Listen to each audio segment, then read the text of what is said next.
Part 1. The Crash into the Unknown. The Flight of Hope. Our story begins on a crisp morning in October 1972. A group of young, energetic rugby players from Uruguay boarded a plane. They were full of life, laughter, and big dreams. They were flying to Chile for a match. They were young men who felt invincible. But as the plane flew over the massive, jagged peaks of the Andes Mountains, the weather turned. The clouds became thick and gray. The pilots made a fatal mistake. They thought they had already passed the mountains, but they were still right above the sharpest rocks. Suddenly, the plane dropped. The engines roared. The passengers felt their stomachs sink. Then crash. The tail of the plane hit a mountain peak and ripped off.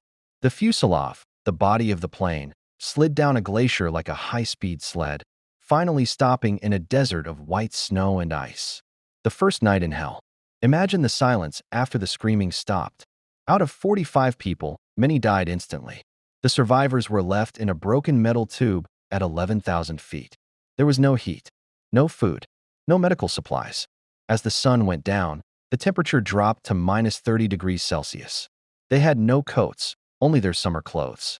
They huddled together to stay warm, listening to the sound of the wind howling through the broken plane. This first night was a test of the human spirit. They didn't know if they would see the morning. The lesson of leadership. Among the survivors were two young men, Nando Pardu and Roberto Canessa. They realized immediately that if they waited for someone to tell them what to do, they would die. This is the first motivational lesson for English learners. In a crisis, leadership is not a title, it is an action. They began to organize. They used seat covers as blankets. They melted snow for water using pieces of metal. Even in total darkness and fear, they chose to hope. They believed that because they were still breathing, they had a chance. Part 2. The Silent Hunger and the Dark Choice. The Sound of Silence.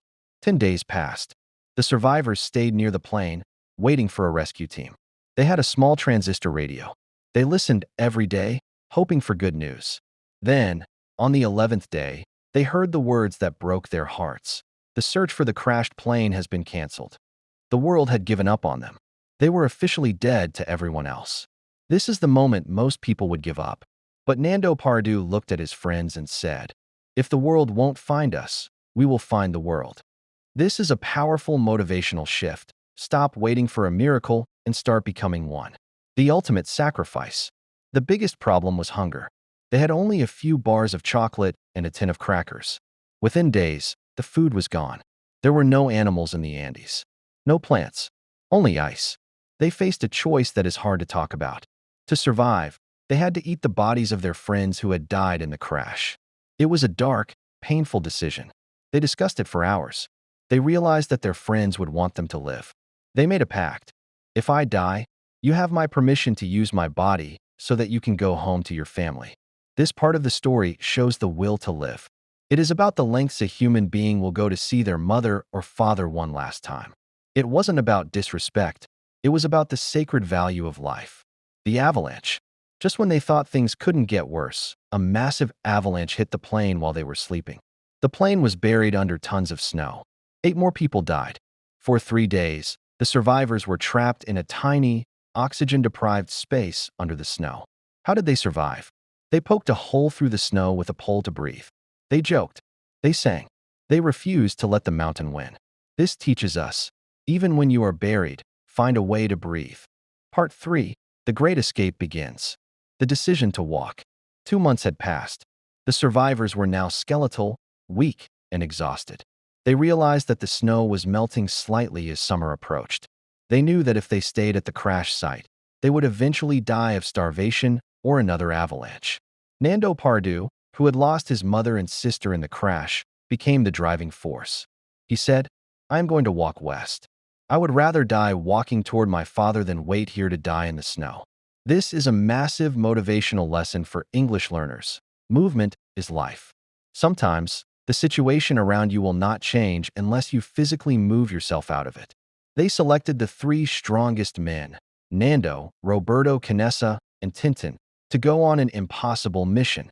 They were going to climb the highest mountains with no equipment, no map, and no climbing experience. The human sleeping bag. Before they left, the group had to solve a technical problem. How could they survive a night on the open mountain without the shelter of the plane? One of the survivors, using a needle found in the wreckage and wires from the plane's heater, sewed a sleeping bag out of the plane's insulation material. This was their only hope against the freezing nights. It shows that creativity and teamwork are just as important as physical strength. While 3 men were the legs of the journey, the others were the support system. The first climb. On December 12th, the 3 men began their walk. They thought that just behind the first mountain peak, they would see green valleys and the country of Chile. They climbed for 3 days, gasping for air in the thin oxygen. Their legs burned.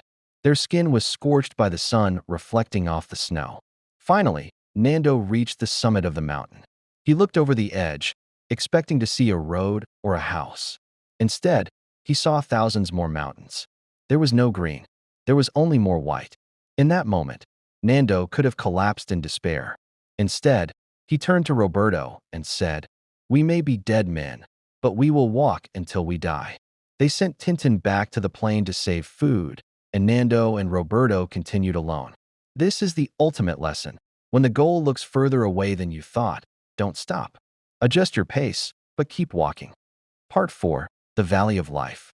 The change in the air. Nando and Roberto walked for 10 days. Their bodies were shutting down. Roberto was suffering from severe infection. They were so thin they looked like ghosts. But on the 9th day, something changed. The snow began to disappear. They saw a patch of brown earth. Then, they saw a single blade of grass. For 70 days, they had seen nothing but gray rocks and white snow. Seeing a piece of grass was like seeing gold. Soon, they saw a flower. Then, they heard the sound of a rushing river. This teaches us about perseverance. Success often comes right after the moment you feel like quitting. If they had stopped on the mountain one day earlier, they would never have seen the green valley. The man on horseback. By the 10th day, they reached a river bank. Across the water, through the mist, they saw a man on a horse. His name was Sergio Catalan, a Chilean shepherd. Nando tried to scream, but his throat was too dry. He had no voice left. Nando took a stone, wrapped a piece of paper around it, and threw it across the river. On the paper, he had written, "I come from a plane that fell in the mountains. I am weak. Where are we?" The shepherd read the note. He didn't run away in fear. He threw a piece of bread across the river. That piece of bread was the first real food they had eaten in 72 days. The shepherd rode for hours to get help. The miracle was finally happening. The world wakes up. The news hit the world like a lightning bolt. Survivors found in the Andes. People couldn't believe it. It was 1972, and everyone thought they were long dead. Helicopters were sent to rescue Nando and Roberto, but Nando refused to go to the hospital yet. He said, "My friends are still on the mountain. You must follow me." Nando climbed into the helicopter and guided the pilots back to the crash site. When the survivors at the plane saw the helicopters, they began to dance and cry in the snow. They were no longer the dead. They were the living. Part 5. Returning home and the lesson of the Andes. The hard return. The 16 survivors returned to a world that was shocked. They were treated as heroes, but they also faced difficult questions about how they stayed alive. They were honest. They told the truth about their choice to eat the bodies of the dead. At first, some people were shocked, but the Catholic Church and the families of those who died supported them. They understood that it was an act of survival and a communion of friendship. This teaches us, the truth may be hard, but it is the only way to heal. Life after the mountain. How do you live a normal life after 72 days in hell? The survivors didn't become victims. They became doctors, businessmen, and motivational speakers. Roberto Canessa became a world-famous pediatric cardiologist, heart doctor for children. He said, "Every day is a gift. I was supposed to die in 1972. Every heartbeat since then is a bonus." Nando Pardu became a successful businessman and speaker. They all remained close friends.